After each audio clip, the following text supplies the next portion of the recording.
Hello everyone, welcome to जेनीट education. मेरा नाम है अक्षय मिश्रा और आप क्या पढ़ रहे हैं? क्लास 9 फिजिक्स की सीरीज। तो प्रीवियस वीडियो में क्या किया हमने, अपना पार्ट 5 में थे और वहां पे हमने लास्ट में क्या देखा, स्टेटमेंट देखी थर्ड लॉ की कि Newton's third law of motion क्या बोलती है। सिंपली इस लॉ को बोलें तो क्या होता है, action every action there is an equal and opposite reaction. But exam में आप ऐसा लिखेंगे तो आपको ज्यादा नंबर नहीं मिलेगा। आपको लिखना है कि जब भी कोई एक बॉडी किसी दूसरी बॉडी पे फोर्स लगाती है तो दूसरी बॉडी क्या करेगी, पहली बॉडी पे एक रिएक्शन देगी। यही हमने स्टेटमेंट देखा। और हमने क्या देखा कि जो रिएक्शन फोर्सेस और एक्शन फोर्सेस होती है वो दोनों अलग अलग बॉडी में लगती है। इसलिए क्या होता है, इनका जो मतलब नेट है वो क्या होता है, जीरो नहीं होता है, क्योंकि यदि एक ही बॉडी पे लगेगी तो नेट फोर्स जीरो हो जाएगी। वो देखा। अब इस वीडियो में हम आगे बढ़ेंगे, देखेंगे कि उसका एप्लीकेशन क्या होता है। फिर नेक्स्ट वाला टॉपिक देखेंगे, कंजर्वेशन ऑफ मोमेंटम क्या होता है। कंजर्वेशन ऑफ मोमेंटम वाला टॉपिक अभी नए सिलेबस में उसने बोला है कि आपको नहीं पढ़ना है, बट फिर भी हम क्या करेंगे, उसके बारे में थोड़ा सा जान लेंगे कि वो होता क्या है, क्योंकि ये टॉपिक क्या होगा आगे जाके 11 में आपके लिए इंपॉर्टेंट रहेगा और बहुत इजी रहता है समझना, कोई मुश्किल नहीं रहता है। तो शुरू करते हैं अपना पार्ट 6 चैप्टर 9 का, जो क्या है, force and law of motion. यदि आप चैनल में नए हैं तो बिल्कुल चैनल को सब्सक्राइब करना ना भूलें और शेयर करना ना भूलें, ठीक है। तो प्रीवियसली हमने क्या स्टेटमेंट देखी थर्ड लॉ की। फर्स्ट वाली चीज हमने क्या देखी, क्या बोलती है Newton's third law of motion, whenever an object, जब भी कोई object exerts a force on another object, जब भी कोई ऑब्जेक्ट किसी दूसरे ऑब्जेक्ट पे फोर्स लगाता है, जैसे मैं खड़ा हूं और हल्का सा दीवार को पुश करने की कोशिश करूंगा तो दीवार मेरे को एक रिएक्शन देगी, ठीक है। Then the second object exerts an equal and opposite force on the first object. ऐसा आपको स्टेटमेंट लिखना है कि जब भी कोई ऑब्जेक्ट किसी सेकंड ऑब्जेक्ट पे फोर्स लगाने की कोशिश करेगा तो जो सेकंड ऑब्जेक्ट है उतने ही अमाउंट की एक रिएक्शन फोर्स उसको वो देगा। इसके बहुत सारे एप्लीकेशन रहते हैं जो आप देखे होंगे रियल लाइफ में। दस action and reaction forces. Action मतलब क्या है, जो फर्स्ट ऑब्जेक्ट सेकंड पे लगा रहा है। रिएक्शन मतलब क्या, उसी के कारण जो सेकंड ऑब्जेक्ट फर्स्ट पे लगा रहा है। Are equal in magnitude but opposite in direction. दोनों फोर्स का जो मैग्नीट्यूड होता है, मतलब जो दोनों फोर्स की ताकत होती है, एक फोर्स 10 न्यूटन की है तो रिएक्शन फोर्स भी 10 न्यूटन की होगी, वो सेम होती है, बस दिशा अपोजिट होती है। एक राइट लगती है तो दूसरी लेफ्ट लगती है, या ऊपर नीचे के सेंस में देखें तो opposite. They still do not cancel each others effect. वो दोनों एक दूसरे का इफेक्ट कैंसिल नहीं करती है। एक फोर्स ऐसे लग रही है, एक यदि ऑब्जेक्ट कोई रखा हुआ है, कोई चीज रखी हुई है और दोनों तरफ से ऐसे फोर्स लगा दे तो वो एक दूसरे का इफेक्ट कैंसिल कर देती है, क्योंकि वो एक ही ऑब्जेक्ट पे लग रही है। यहाँ पे दोनों अलग अलग ऑब्जेक्ट पे लगती है, ठीक है, because they act on the different object. तो ये जो फोर्सेस है वो एक दूसरे का इफेक्ट कैंसिल नहीं करती है, क्योंकि दोनों अलग अलग ऑब्जेक्ट पे लगती है। तो ये हमने प्रीवियस वीडियो में देखा था, तो एक बार हमने रिवाइज किया। आगे बढ़ते हैं, अब इसका हम क्या देखते हैं, एक प्रकार से एप्लीकेशन देखते हैं, ठीक है। तो फर्स्ट वाला क्या है, ये स्प्रिंग वाला एग्जांपल। यदि आप देखें कि यदि आप स्प्रिंग ऐसे दो ठोक स्प्रिंग को आप लगा दें, ये क्या है, एक दीवार से क्या है, ये अटैच्ड है, तो यहां से यदि आप इस स्प्रिंग को खींचेंगे, ठीक है, तो जितना आप इसमें एक्शन फोर्स लगाएंगे उतनी क्या होगी, ये स्प्रिंग भी खींचेगी, मतलब उतनी रिएक्शन फोर्स यहाँ पे क्या होने वाली रहेगी, स्टोर हो जाएगी। तो जैसी आप स्प्रिंग को छोड़े ये क्या हो जाएगी, वापिस हो जाएगी एक प्रकार से, मतलब उतनी फोर्स क्या हो रही है, यहाँ पे स्टोर हो रही है। इसको और अच्छे से देखें तो ये डायग्राम में हम देख सकते हैं, ठीक है, जितना भी इसमें एक्शन लगा रहे हैं हम, उतनी क्या हो रही है, यहाँ पे रिएक्शन फोर्स क्या हो जा रही है, स्टोर हो जा रही है। जैसे 5 न्यूटन का हमने क्या किया, स्प्रिंग को यहां से ऐसे खींचा, ठीक है, तो उतना ही क्या हो रहा है, ये स्प्रिंग भी खिंचा रही है, मतलब उतना ही रिएक्शन क्या हो जा रहा है, यहाँ पे डेवलप हो जा रहा है। स्प्रिंग एनर्जी स्टोर करता है एक प्रकार से, ठीक है। अब इसको कैसे समझेंगे, यदि ये यहाँ की फोर्स यदि मैं छोड़ दिया, मतलब यदि ये फोर्स जीरो हो गई तो ये फोर्स हमें दिखेगी कि वो 5 न्यूटन के अंदर उसको वापस खींच रही है। तो ऐसे इसको समझ सकते हैं कि ये फोर्स जब तक मैं लगाया हुआ हूं तब तक वहां पे 5 न्यूटन की मैं फोर्स लगा के इसको पकड़ के रखा हुआ हूं, तब तक वहां पे क्या है, 5 न्यूटन का रिएक्शन जनरेट हुआ है। जैसे ही मैं यहां से इसको छोड़ा, ये क्या करेगा, ये फोर्स अब फिर काम में आएगी और इसको वापस खींच लेगा। तो ये एग्जांपल से इसको आप क्या कर सकते हैं, समझ सकते हैं। आगे बढ़ते हैं, अब एप्लीकेशन देखें तो एप्लीकेशन से क्या होगा हमें और अच्छे से समझ में आएगा। थर्ड लॉ का application of third law of motion. First देखते हैं, कोलिजन ऑफ टू पर्सन। यदि दो पर्सन टकराते हैं, कोलिजन का मतलब क्या होता है, टकराना, ठोकर लगना, वैसे टाइप से। दो लोग दौड़ते हुए आ रहे हैं और एक दूसरे से टकरा गए तो दोनों गिरते हैं पीछे की तरफ, याद रखिएगा, मतलब दोनों अपने अपोजिट साइड गिरेंगे क्योंकि दोनों एक दूसरे के ऊपर फोर्स एक्सर्ट किए। तो देखते हैं, व्हेन टू पर्सन्स वॉकिंग और रनिंग इन अपोजिट डायरेक्शन, दोनों क्या कर रहे हैं, अपोजिट डायरेक्शन में रन कर रहे हैं, मतलब ऐसे आ रहे हैं दोनों, collide with each other, then they both feel hurt. तो क्या होता है, दोनों को लगता है उसमें, because they apply force to each other. दोनों क्या करते हैं, एक दूसरे के ऊपर फोर्स अप्लाई करते हैं, to opposing forces in action and reaction pair. मतलब दोनों एक दूसरे से टकराए तो एक दूसरे के ऊपर फोर्स लगाया, वो भी इसके ऊपर फोर्स लगाया, तो दोनों को रिएक्शन मिलेगा एक दूसरे का, तो इसलिए दोनों को चोट लगती है। एक प्रकार से इसको आप लॉजिकली देखें तो आप समझ सकते हैं इसको। आगे देखते हैं next example, walking of a person. ये वाला क्या है, एकदम इजी एग्जांपल है, इससे आप आसानी से न्यूटन्स थर्ड लॉ समझ सकते हैं कि आप चलते कैसे। जब भी आप चलने की कोशिश मतलब चलना चालू करते हैं तो क्या करते हैं कि आप पैर से जमीन को पीछे की तरफ ढकेलते हैं। तो इससे क्या होता है, ग्राउंड आपको, आप फोर्स लगाते हैं ग्राउंड में पीछे की तरफ, उसको ग्राउंड को ढकेलते हैं, तो ग्राउंड आप पे एक रिएक्शन देता है जिसके कारण आप क्या हो जाते हैं, आगे बढ़ने लग जाते हैं। तो जो चलने का हमारा तरीका है वो एकदम न्यूटन्स थर्ड लॉ के अकॉर्डिंग ही। Walking of a person is able to walk, एक कोई भी पर्सन चल सकता है because the Newton's third law of motion, third law के कारण। During walking a person pushes the ground in backward direction, कोई भी पर्सन क्या करता है, ग्राउंड को ऐसे पीछे की तरफ पुश करता है, तो ग्राउंड उसको रिएक्शन देता है तो वो आगे की तरफ आता है। And in reaction the ground also pushes the person with equal magnitude of force but in opposite direction. तो इंसान तो एक्शन कर दिया, ग्राउंड क्या करेगा, रिएक्शन देगा, उतनी फोर्स से पर्सन को वो आगे की तरफ ढकेलेगा जितनी फोर्स से पर्सन ग्राउंड को पीछे की तरफ ढकेल रहा है। This enable him to move in forward direction against the push. Same ऐसा एक कार्ट वाला भी एग्जांपल आपको पूछता है क्वेश्चन में कि एक घोड़ा जो कार्ट से लगा हुआ है वो कैसे कार्ट को खींच पाता है। तो घोड़ा क्या करता है, पहले पुश करता है, जब भी घोड़ा जब दौड़ना शुरू करने वाला रहता है तो वो ग्राउंड को पीछे की तरफ पुश करता है, तो उससे क्या होती है, कार्ट आगे बढ़ने लग जाती है रिएक्शन फोर्स के कारण। आगे देखते हैं रिकॉइल ऑफ अ गन। ये एग्जांपल आपने बहुत सारी मूवीज में देखा होगा, जब भी कोई वो एकदम मतलब कोई भी गन चलाता है, अच्छी खासी बड़ी या छोटी सी भी गन चलाता है, तो गन ऐसे रिकॉइल होती है पीछे की तरफ, ठीक है। तो बुलेट आगे की तरफ जाती है इसलिए गन पीछे की तरफ आती है।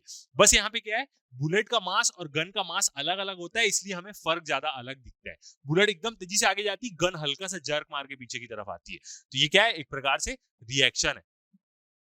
Recoil of a gun, when bullet is fired from a gun, जब भी एक गोली चलती है गन से, then the bullet also pushes the gun in opposite direction। Bullet आगे की तरफ, हमने बारूद रहता है, बारूद को जैसे ठोकते हैं तो वो गन बुलेट को आगे की तरफ पुश करता है, तो वो एक एक्शन दिया तो उसका एक रिएक्शन क्या होगा, गन पीछे की तरफ जाएगी, तभी क्या होगा, कंजर्वेशन ऑफ मोमेंटम यहाँ पे जीरो, मतलब मोमेंटम यहाँ लॉ कंजर्वेशन ऑफ मोमेंटम लगती है मेन, कि जो इनिशियल मोमेंटम था उन लोगों का वही फाइनल भी रहेगा। With equal magnitude of force, since the gun has a greater mass than the bullet, acceleration of the gun is much less than the acceleration of the bullet। force is equal to mass into acceleration होता है, ये चीज हमने देखी second law के according. तो यदि जिसका मास ज्यादा है तो उसको एक्सेलरेशन कम की जरूरत पड़ेगी। बुलेट और गन में दोनों में सेम फोर्स लग रही है, ठीक है, मगर बुलेट का मास कम है तो इसलिए उसका एक्सेलरेशन क्या हो रहा है, ज्यादा हो जा रहा है, और जो गन है उसका मास बहुत ज्यादा है तो उसका एक्सेलरेशन कम हो जा रहा है। दोनों में फोर्स सेम लग रही है यहाँ पे, याद रखिएगा। तो इसलिए बुलेट एकदम तेजी से आगे की तरफ जाती है और गन को हल्का सा झटका लगता है और वो पीछे की तरफ आती है। तो ये भी क्या है, एक प्रकार से थर्ड लॉ का क्या है, एक प्रकार से एग्जाम्पल है। तो आप ये फोटो में देख सकते हैं कि जैसी बुलेट क्या होगी, ये सब फोटो से क्या करता है, एनसीईआरटी आपको समझाने की कोशिश करता है कि जहां पे जैसी ये ऐसे मारेगा यहाँ पे तो गन के पीछे में बारूद रहता है, वो बर्स्ट होता है तो बुलेट आगे की तरफ जाती है तो गन हल्का सा पीछे की तरफ क्या होती है, रिकॉइल करती है। ये भी किसके कारण है, थर्ड लॉ के कारण। मतलब आप जब भी फोर्स लगाएंगे किसी भी चीज पे तो वो जरूर एक रिएक्शन देगा आपको। आगे बढ़ते हैं, नेक्स्ट वाला एग्जांपल देखते हैं और मैं आपको वो भी फोटोज भी दिखाऊंगा जिसकी मदद से एनसीईआरटी ये चीजों को समझाने की कोशिश करता है। Propulsion of a boat in forward direction, boat कैसे आगे की तरफ चलती है। Sailor pushes water with oar, ओर क्या होता है, एक प्रकार से आप देखे होंगे जैसे चलाते हैं जिससे उन लोग जहाज को आगे की तरफ, वैसा वाला। ये एकदम सस्ते वाले जहाज का एग्जांपल है जिसमें आप ऐसे बोट करते हैं, बोट को आप चलाते हैं एक लकड़ी से, उसी को बोल रहा है वो ओर। इन बैकवर्ड डायरेक्शन, तो उसमें क्या होता है, आप पानी को पीछे की तरफ ढकेलते हैं। सेम तैरने में भी यही फंडा लागू होता है, तैरते समय क्या होगा कि आप पानी को पीछे की तरफ ढकेलेंगे तो आप आगे की तरफ जाएंगे। Backward direction resulting water to push the oar in forward direction, तो उससे क्या होता है, बोट को या ओर को वो आगे की तरफ पुश करता है। Consequently the boat is pushed forward direction, वो डंडी आगे की तरफ बढ़ती है तो उससे क्या होता है, उससे बोट कनेक्टेड रहती है तो बोट आगे की तरफ मुड़ती है। The force applied by the oar and water are of equal magnitude but in opposite direction, जितना तेजी से आप चलाएंगे उतना तेजी से आप आगे जाएंगे, ऑब्वियस सी बात है। तो जितना वो ओर फोर्स लगाएगी उतना पानी बोट को फोर्स लगाएगा तो बोट आगे जाने लग जाएगी। नेक्स्ट, ये वाला एग्जांपल बहुत ज्यादा फेमस रहता है रॉकेट प्रोपल्शन का। कि रॉकेट जो उड़ता है ऊपर की तरफ वो क्या करता है, बहुत सारी गैसेस को नीचे की तरफ ढकेलता है, ठीक है। तो इसलिए क्या मिलता है उसको, एक रिएक्शन मिलता है ऊपर की तरफ जाने का। The propulsion of rocket is based on the principle of action and reaction, मतलब थर्ड लॉ पे वो बेस्ड है। The rapid burning of fuel produces hot gases, बहुत ज्यादा फ्यूल बर्न होता है वहां पे आप देखे होंगे, तो उससे हॉट गैसेस प्रोड्यूस होती है, which rushes out from the nozzle at the rear end. Nozzle क्या होती है, जिससे बहुत स्पीड से कोई चीज निकलती है, जो रॉकेट के पीछे में रहता है, आप ऐसे करके देखे होंगे, उसको नोजल बोलते हैं। उससे गैस क्या होती है, बहुत तेजी से नीचे की तरफ निकलती है एट वेरी हाई स्पीड। आप देखे होंगे रॉकेट लॉन्च बहुत सारे डिस्कवरी में, न्यूज में, एलन मस्क के वीडियो में, कि नीचे कितनी सारी गैसेस निकलती है। The equal and opposite reaction force moves the rocket in upward direction at greater speed. तो वो क्या करता है, एक प्रकार से एटमॉस्फेयर में फोर्स लगाता है, तो एटमॉस्फेयर उसको एक रिएक्शन फोर्स देने लग जाता है। दोनों यहाँ पे भी अलग अलग बॉडी पे लग रही है, तो इसलिए रॉकेट ऊपर की तरफ जाने लग जाता है। तो सब क्या है, ये किस पे बेस्ड है, पूरे थर्ड लॉ पे बेस्ड है यहाँ पे सारी चीजें। ओके, आगे बढ़ते हैं। अब ये वाला एक एग्जांपल एनसीईआरटी देता है, और ये आप अच्छे से फील भी किए होंगे रियल लाइफ में, कि जब भी आप क्या करते रहते हैं, बोर्ड से उतरते हैं, ठीक है। तो आप जब भी एक बोर्ड से ऐसे उतर रहे होंगे, तो आप बोर्ड को पीछे की तरफ ढकेलेंगे, तो आप तभी आप आगे जा पाएंगे यहाँ से। तो बहुत टाइम में क्या होता है, ऐसे में आपको कंफ्यूजन भी हो जाता है कि आप फोर्स लगा के आगे तो जाते हैं, मगर बोर्ड पीछे हो जाती है और आप गिर जाते हैं पानी में। तो ये क्या है, एक प्रकार से एग्जांपल है थर्ड लॉ का, जो एनसीईआरटी बताता है कि आप आगे की तरफ जाएंगे तो एक रिएक्शन भी आपको पीछे की तरफ मिलेगा। आगे देखें ये वाला, कि एक प्रकार से स्केट बोर्ड में दो लोग खड़े हुए हैं। यहाँ पे क्या है, यहाँ पे थर्ड लॉ का भी एग्जांपल है और सेकंड लॉ मोमेंटम का भी एग्जांपल है। पहले इसकी गर्ल की वेलोसिटी 0 है, अभी एक बॉय एक बैग थ्रो कर देगा तो गर्ल पीछे की तरफ जाने लग जाएगी, क्योंकि क्या हुआ, यहाँ पे मोमेंटम चेंज हुआ, उसका फोर्स मिली उसको, इसलिए मोमेंटम चेंज हुआ। तो ये क्या है, सेकंड लॉ और थर्ड लॉ का दोनों का एग्जाम्पल इसको बोल सकते हैं। और थर्ड लॉ का एग्जाम्पल कैसे होगा, यदि ये बॉय बैग फेंकेगा, तो आप देखेंगे जब जैसे ही वो बैग फेंका ना, वो खुद भी पीछे की तरफ जाने लग जाएगा, क्योंकि वो फोर्स तो लगा दिया, मगर चक्के के कारण वो पीछे की तरफ जाने लग जाएगा, क्योंकि उसको एक रिएक्शन मिल जाएगा। तो यहाँ पे थर्ड और सेकंड लॉ दोनों का एग्जांपल मिलता है यहाँ। ओके, अब कुछ क्वेश्चंस करते हैं जो क्या थे, एनसीईआरटी के थे, जो हमने छोड़ दिए थे, वो क्वेश्चंस देख लेते हैं हम। ये कैसा क्वेश्चन है, ये सेकंड लॉ का क्वेश्चन है। हमने सेकंड लॉ के बहुत सारे क्वेश्चंस तो बनाए हैं, बट ये एनसीईआरटी के भी हम सारे क्वेश्चन सॉल्व करते हैं, तो ये वाला क्वेश्चन को भी हम क्या करते हैं, सॉल्व कर लेते हैं। ओके, देखते हैं क्या बोल रहा है। A constant force act on an object of mass 5 kg। एक कांस्टेंट फोर्स लग रही है एक मास में, जो मास कितने का है, 5 kg का है, for a duration of 2 seconds. वो फोर्स सिर्फ 2 सेकंड तक उसमें लग रही है। It increases the object velocity from 3 metre per second to 7 metre per second की पावर -1 है। यहाँ पे जो पावर -1 लिखते हैं, इसका मतलब क्या है कि सिर्फ वो मीटर पर सेकंड ही है, बट पता नहीं ऐसा लिख के वो और क्यों कॉम्प्लिकेट करते हैं। इवन जो नीट और जेई के पेपर्स होते हैं, वहां पे भी वो सेकंड की पावर -1 लिखता है। इससे बढ़िया है कि आप स्लैश लिख के सेकंड लिख दो, तो मतलब वही समझ में आता है कि वो नीचे में है, ठीक है। तो 2 सेकंड के लिए जो 5 kg मास पे फोर्स लगी, वो उसकी वेलोसिटी 3 मीटर से 7 मीटर पर सेकंड कर दी, मतलब ये इनिशियल है और ये फाइनल है। Find the magnitude of the applied force, मतलब फोर्स निकालनी है यहाँ पे।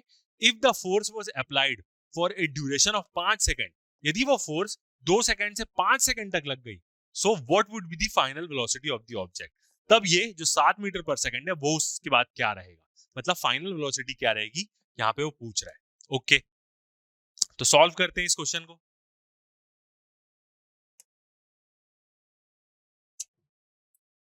ठीक है, तो फर्स्ट हम देखते हैं कि हमें गिवन वैल्यूज क्या क्या है। मैंने आपको बोला है कोई भी क्वेश्चन सॉल्व करे तो पहले सबसे पहले मस्त गिवन वैल्यूज लिखें अच्छे से, ताकि आपको समझ में आए। मास दिया हुआ है 5 kg। ओके, टाइम, पहला वाला टाइम कितना है, 2 सेकंड पहले केस के लिए। उसके बाद इनिशियल वेलोसिटी दिया है 3 metre per second. Okay, final velocity दिया है v 7 मीटर पर सेकंड। और क्या करनी है, फोर्स निकालना है फर्स्ट में, और सेकंड वाले केस में क्या करना है, केस 2 के लिए क्या है, अलग से एक टाइम दिया। तो यहाँ पे कैसा केस 2 ले लेते हैं। केस 2 के लिए एक अलग से टाइम दिया है, वो कितना है, 5 सेकेंड। फोर्स क्या होगी, केस 2 में सेम होगी, याद रखिएगा बिल्कुल। केस 2 में जो फोर्स लगेगी वो क्या होगी, जो पहले का आंसर रहेगा वही रहेगी, सेम। और इस केस में अब अपने को क्या करना है, v निकालना है, मतलब फाइनल वेलोसिटी। तो पहले वाले केस से फोर्स निकालेंगे, फिर टाइम चेंज करेंगे, 5 सेकंड करेंगे, और फिर उसके बाद इस क्वेश्चन को क्या करेंगे, सॉल्व करेंगे। 5 सेकेंड्स। ओके, तो फर्स्ट क्या करते हैं, केस 1 का देखते हैं।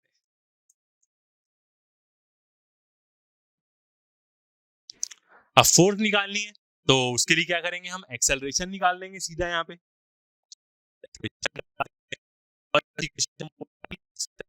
बोले v minus you by T, v दिया हुआ है अपने को 7, u दिया हुआ है 3 और टाइम दिया है 2 सेकेंड्स। तो 7 माइनस 3 क्या हो जाएगा, 4/2।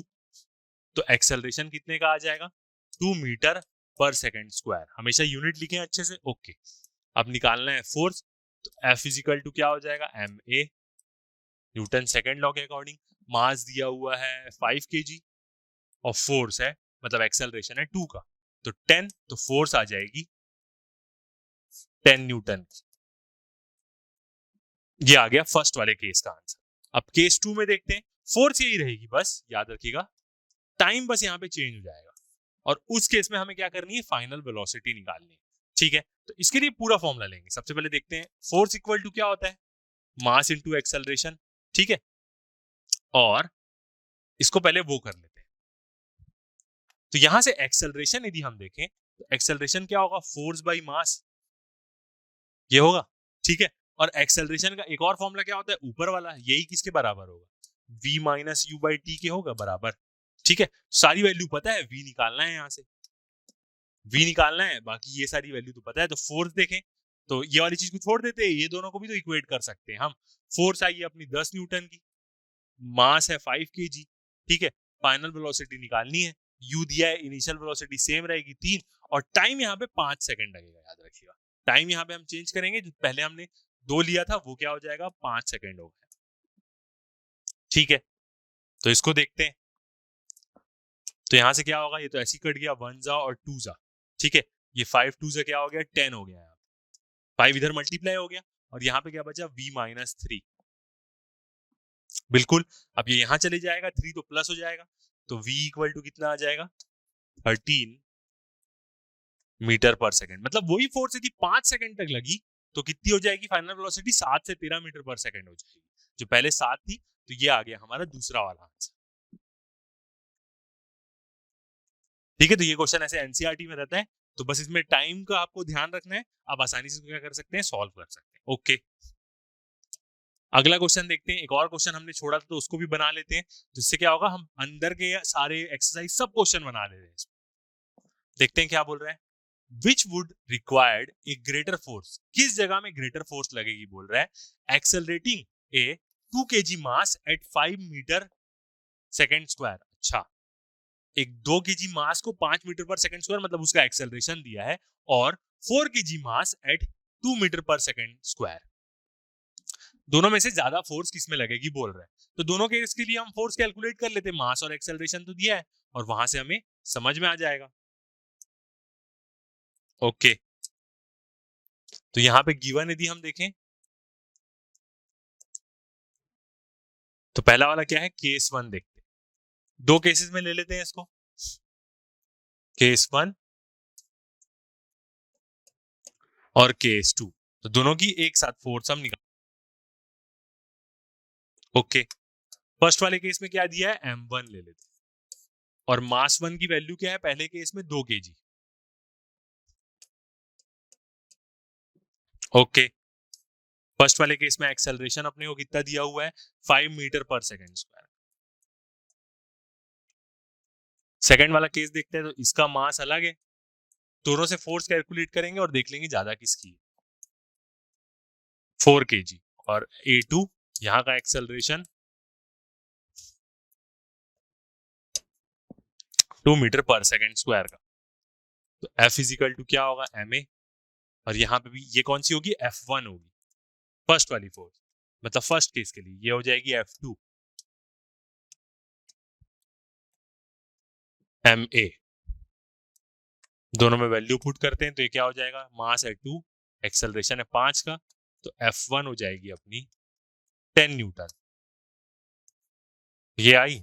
और यहां से कितना होगा, F2 मास है 4 का और एक्सेलरेशन है 2 का, तो कितना हो गया, 8 हो गया, तो F2 आ गया 8 न्यूटन। पूछ रहा है किसमें ज्यादा फोर्स लग रही है, मतलब किसको ज्यादा फोर्स लगेगी, तो 2 किलो मास को 5 मीटर पर सेकंड की स्पीड तक एक्सेलरेट करने के लिए ज्यादा फोर्स लगेगी। तो ये आप ऐसे करके यहाँ पे ऐसे बना सकते हैं। तो इसका मतलब क्या है, जो F1 है वो बड़ा है F2 से, यही चीज हमें पूछनी है।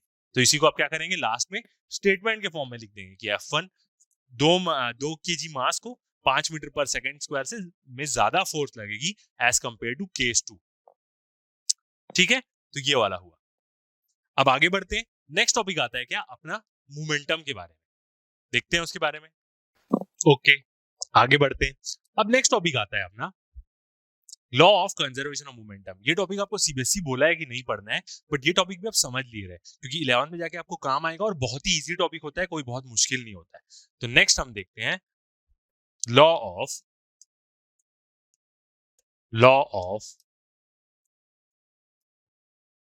Conservation of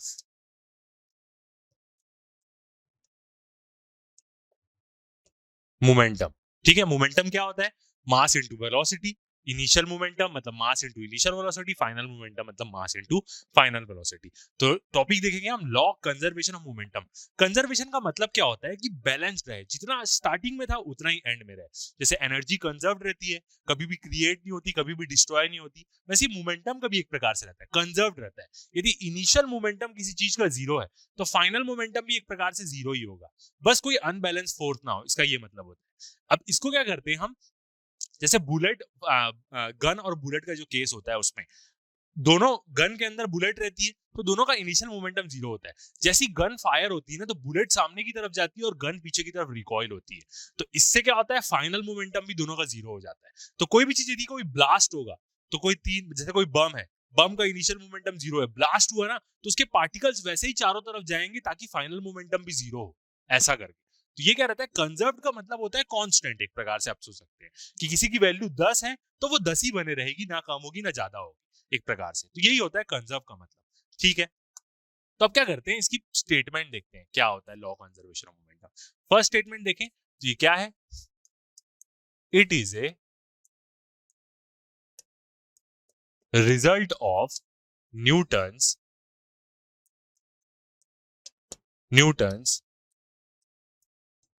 third law of motion. ये क्या है, एक प्रकार से न्यूटन की जो थर्ड लॉ है उसी का क्या है, एक प्रकार से रिजल्ट है। कि मेन तो ओरिजिनली थर्ड लॉ की मदद से ही इसको हम क्या करते हैं, प्रूफ करते हैं। तो थर्ड लॉ के कारण ही ये चीज आती है, law conservation of momentum. Okay, अब देखते हैं इसकी स्टेटमेंट क्या होती है, क्या बोलता है ये। तो according to this law,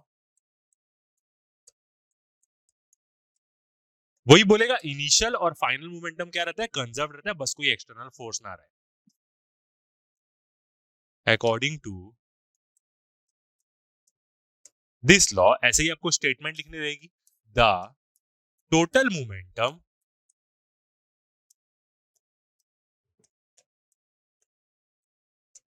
total momentum मतलब हम सम करेंगे इनिशियल और फाइनल ऑफ ए सिस्टम, किसी भी सिस्टम का total momentum of A system of objects, मतलब एक सिस्टम जिसमें बहुत सारे ऑब्जेक्ट्स भी हो सकते हैं, 3-4 ऑब्जेक्ट हो उसके अंदर। ठीक है, रिमेन्स कांस्टेंट। क्या रहता है वो, कांस्टेंट रहता है। अब किस केस में होगा तो वो देखते हैं, रिमेन्स कांस्टेंट, या रिमेन्स सही तरीके से बोला जाए तो यहाँ पे क्या होगा, कंजर्व्ड होगा। मैंने कांस्टेंट लिख दिया समझने के लिए, कंजर्व डेफिनेशन के हिसाब से देखे तो। ठीक है, before before and after their interaction, interaction का मतलब एक प्रकार से क्या करना, टकरा भी जाना, कोलूजन भी बोलते हैं इसको, और कोलूजन प्रोवाइडेड, अब क्या लाइन आएगी कि कोई भी एक्सटर्नल फोर्स ना हो, मतलब दो चीजें टकरा भी रही है एक दूसरे से, एक्सीडेंट हो रहा है, तो उस केस में भी मोमेंटम कंजर्व्ड होता है उसका, मतलब वो यदि जो मोमेंटम से उन लोग टकराए उसी से वो लोग फेंकाएंगे भी फिर ना। तो आफ्टर देयर इंटरेक्शन, या इसको हम बोले collision, provided that there is provided that there is no external unbalanced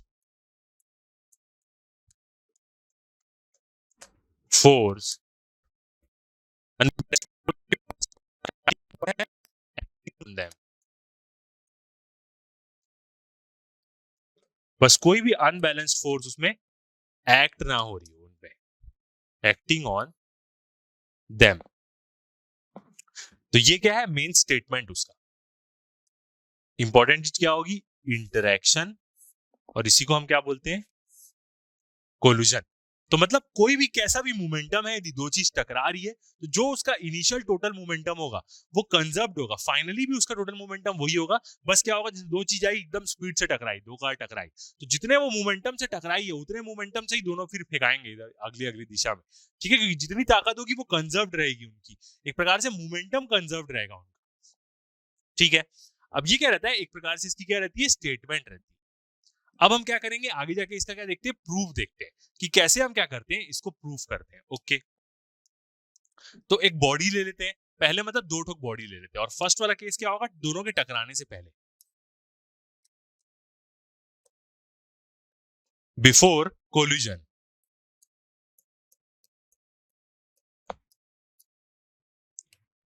मतलब क्या है, अभी दोनों क्या है, टकराए नहीं है। ओके, तो एक बॉडी रहेगी ये, जिसका मास क्या है, ma है। ओके, और ये किस स्पीड से चल रही है, इसकी कुछ इनिशियल वेलोसिटी है जिसको हम कैसे डिनोट कर देते हैं, यूएस। और एक दूसरी बॉडी होगी यहाँ पे जिसका मास होगा mb, और इसकी भी इनिशियल वेलोसिटी क्या होगी, यूए, यू बी, दोनों की कुछ इनिशियल वेलोसिटी है। बस यहाँ पे इंपॉर्टेंट चीज क्या है, याद रखेंगे कि जो यू ए है वो क्या है, बड़ा है यूबी से,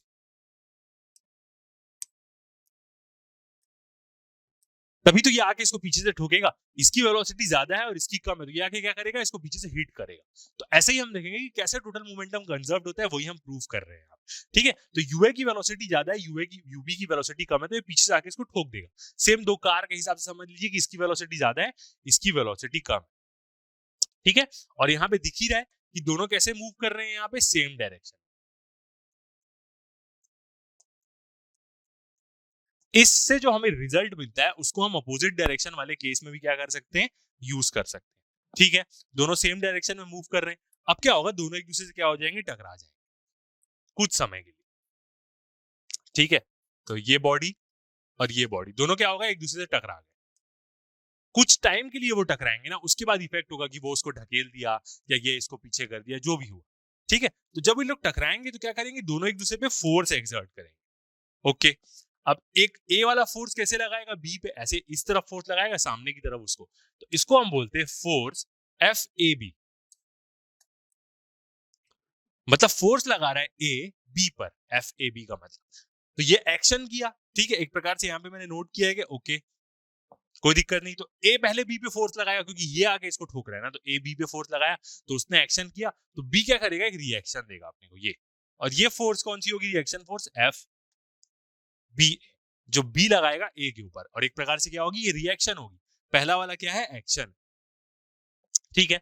अब यहाँ पे इंपॉर्टेंट टाइम ये है, याद रखना कि फोर्स लगती है तो कुछ टाइम के लिए लगती है, मतलब कुछ टाइम के लिए लोग टकराएंगे ना, तो जो इन लोग का टकराने का ड्यूरेशन होगा वो टी सेकेंड होगा, मान लेते लास्ट फॉर टाइम टी, मतलब कुछ एक सेकंड लगा इन लोगों को टकराने में, मतलब एक सेकंड तक दोनों एक दूसरे पर फोर्स एक्ट करते रहे, कुछ टाइम तो वहां पे कोलैप्स होगा ही ना, मतलब कुछ टाइम तो आगे बढ़ेगा ही बढ़ेगा ना। ओके, अब नेक्स्ट आता है टकराने के बाद, ठीक है, तो आफ्टर कोलिजन,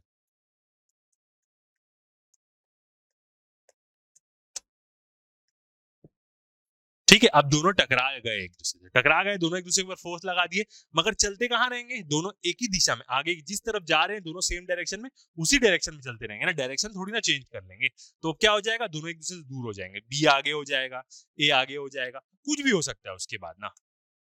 बट उसके बाद जो ओरिजिनल कंडीशन रहेगी वो कैसे रहेगी, ये वाला हो गया मास ए, ठीक है, मगर टकराने के बाद क्या होगी, इन लोग दोनों की वेलोसिटी चेंज हो जाएगी, इसकी वेलोसिटी हो गई वी ए, मतलब ये इसकी इनिशियल वेलोसिटी, टकराने के बाद की जो उसकी वेलोसिटी है वो उसकी फाइनल वेलोसिटी, और दूसरा क्या हो गया ये एम बी, और इसकी वेलोसिटी क्या हो गई अब वी बी। तो टकराने के बाद की कंडीशन हमें नहीं पता, कुछ भी हो सकता है, टकराने के बाद दोनों एक दूसरे से कुछ भी हो जाएंगे, एक साथ चिपक के चल सकते हैं, कुछ भी हो सकता है। ऐसे क्वेश्चन आता है जब दोनों एक दूसरे से चिपक के चलने लग जाते हैं तो दोनों की वेलोसिटी हमें सेम लेनी पड़ती है, वो हम न्यूमेरिकल में देखेंगे। तो टकराने के बाद कुछ भी हो मगर दोनों की वेलोसिटी अलग होगी, भले वो जीरो भी हो मगर दोनों की वेलोसिटी क्या होगी, वी ए और वी बी। ये चीज यहाँ पे समझनी है, टकराने से पहले दोनों की velocity you A U B थी, टकराने के बाद दोनों की वेलोसिटी क्या है, वी ए और वी बी है।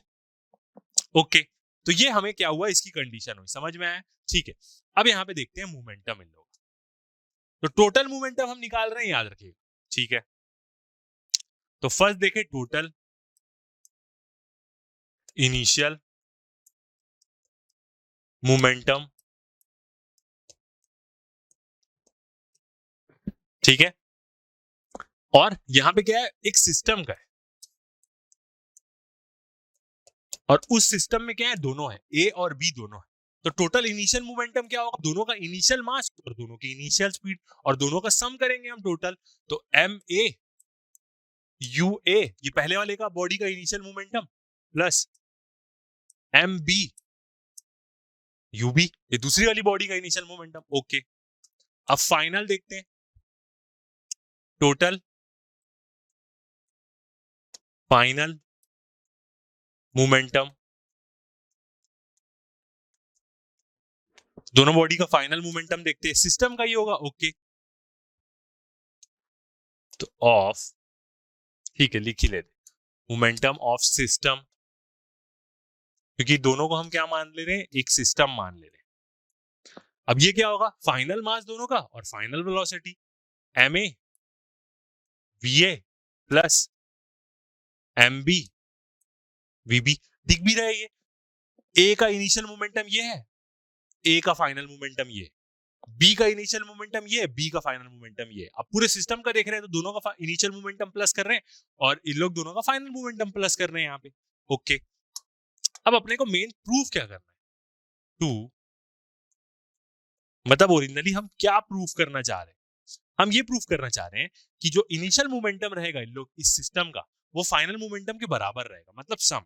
तो क्या चीज हम प्रूफ करना चाह रहे हैं, m A you a plus M B you B equal to, यही आया। Okay, m A V A plus M B we b. अपन यही प्रूफ करना चाह रहे हैं कि इनिशियली दोनों जिस रफ्तार से चल रहे थे, एक दूसरे को ठोकने के बाद भी जो उनमें चेंजेस आएगा वो उनका मोमेंटम कंजर्व्ड रहेगा, भले एक किसी दूसरे को पावर ट्रांसफर कर देगा, पहला वाला ले लेगा, ऐसा। तो यही चीज हमें क्या करनी है, प्रूफ करनी है कि दोनों क्या रहते हैं, एक दूसरे से बराबर रहते हैं। ठीक है, अब इसको प्रूफ करने के लिए क्या है, मोमेंटम क्या है, थर्ड लॉ का एक प्रकार से एप्लीकेशन है, तो यहाँ पे थर्ड लॉ हम यूज करेंगे, थर्ड लॉ का ही रिजल्ट है ना, तो अब यूज करते हैं। तो बाय न्यूटन्स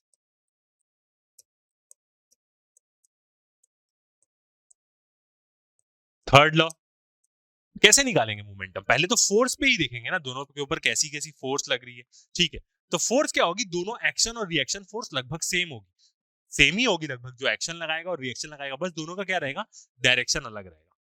तो F B A equal to minus F A B लिख सकते हैं, बिल्कुल। अब इसको यदि हम समझें कि ये क्या है, एफ बी ए, तो एफ बी ए क्या है, फोर्स exerted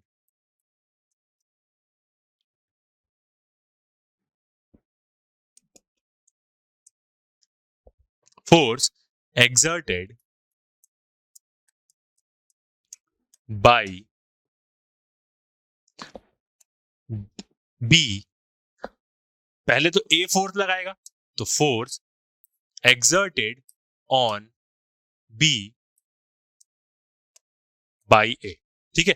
बी पे जो फोर्स लग रही है वो कौन लगा रहा है, ए पे, तो यही तो एक्शन होगा एक प्रकार से, और ये क्या होगा, रिएक्शन होगा। अब ये क्या है, क्योंकि इससे क्या होगा, एम वाला हमारा सही में आएगा। अब ये ए बी है, तो फोर्स कौन लगा रहा है, ए पे लग रही है, कौन लगाएगा, बी लगाएगा। तो force exerted on A by B, ये कौन सी फोर्स होगी, एक प्रकार से रिएक्शन की होगी। कैसे भी लिख सकते हैं, जैसे पहले वाले में मैंने अपोजिट लिख दिया होगा, यहाँ पे आपको वैसा लिख दे रहे तो कोई दिक्कत नहीं, कैसे भी आप लिख सकते हो, बस आपको सही डालना है। और ये क्या है, एक्शन है एक प्रकार का। फर्स्ट वाला एक्शन और दूसरा वाला क्या है, रिएक्शन फोर्स है, ठीक है। तो ये हुआ। अब यहाँ पे क्या करते हैं, बी ए है तो वैसे ही पुट करते हैं यहाँ पे, तो ये क्या होगा, बी पे बी पे एक्सर्ट हो रही है, ए लगा रहा है, तो मास और एक्सेलरेशन किसका होगा, बी का लिखेंगे ना हम, क्योंकि फोर्स तो बी पे लग रही है ना यहाँ पे, और यहाँ पे फोर्स किस पे लग रही है, ए पे लग रही है, तो मास और एक्सेलरेशन किसका लिखेंगे, ए का लिखेंगे। तो कैसे लिखेंगे हम यहाँ पे, M B A B equal to M A और ए ए। एम मतलब क्या है, मास, और ए क्या है यहाँ पे, एक्सेलरेशन है, याद रखिएगा, ठीक है। अब एक्सेलरेशन की वैल्यू पुट करते हैं, एम बी एक्सेलरेशन क्या होता है, फाइनल माइनस इनिशियल, तो V B minus B body का है, वी ए बाई टाइम, और यहां पे क्या होगा, एम ए ब्रैकेट में एक्सेलरेशन ए वाली बॉडी का, तो वी ए की final velocity, U A minus a की इनिशियल वेलोसिटी और टाइम, सेम एक्सेलरेशन का ही तो फॉर्मूला डाल रहे हैं। अब यहाँ पे क्या है, टाइम दोनों के नीचे में अच्छे से है, तो ये क्या होगा, ये दोनों कैंसल आउट हो जाएगा, ठीक है। अब ये क्या होगा, अंदर इसको हम क्या करेंगे, मल्टीप्लाई करके लिख देंगे, M B we B minus V A, और एम ए को दोनों के साथ अंदर मल्टीप्लाई कर देंगे, तो दोनों को अंदर मल्टीप्लाई करेंगे तो क्या बनेगा, देखते हैं। दोनों को अंदर मल्टीप्लाई करेंगे तो बनेगा एम बी वी बी, बीच में क्या है, minus sign, M B you B equal to इस तरफ क्या है, M A U A minus M A V A आएगा, पहले तो देखा जाए एक बार,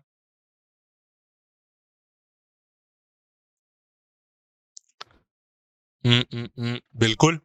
और साइन में कुछ है क्या, अच्छा एक चीज और अपन यहाँ पे मिस कर दिए, साइन भी लेना, जो बहुत इंपॉर्टेंट है, कौन सा वाला, ये फोर्स का माइनस साइन, तो यहाँ पे क्या होगा, एक माइनस साइन भी आएगा, ये एक माइनस साइन भी तो रहेगा यहाँ पे, और ये क्या होगा, इक्वल टू में तो है, तो दोनों के पास क्या रहेगा, माइनस रहेगा, तो इसलिए जो ये वाली वैल्यू आएगी, ये क्या होगी, माइनस आएगी, माइनस। और पहले क्या आ रहा है, वी आ रहा है, तो जरूर भाई एक्सेलरेशन के फॉर्मूले में तो वो रहता है ना, वी माइनस यू रहता है, तो एम ए, और इधर तरफ पूरा ए वाले का था, इधर तरफ बी वाले का था, इधर तरफ ए वाले का है, तो एम ए वी ए, और जब ब्रैकेट खोलेंगे तो वो क्या हो जाएगा, प्लस हो जाएगा, बिल्कुल प्लस। यहाँ पे क्या है, माइनस साइन है, ठीक है, ये दोनों तो माइनस हो गया, ये खोले तो माइनस माइनस प्लस हो जाएगा, तो एम ए यू ए, ये बन गया, एक माइनस और एक प्लस है, ठीक है।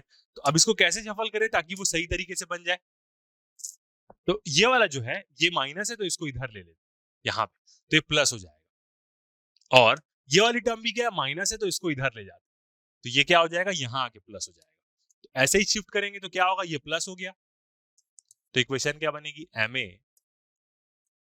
वी ए, वी वी वाले सब साथ में आ जाएंगे, प्लस ये वाला M B B B equal to, यहाँ पे क्या था, ये यहीं पे रहेगा, एम ए यू ए, और ये माइनस था, इधर आके प्लस हो जाएगा, ये प्लस एम बी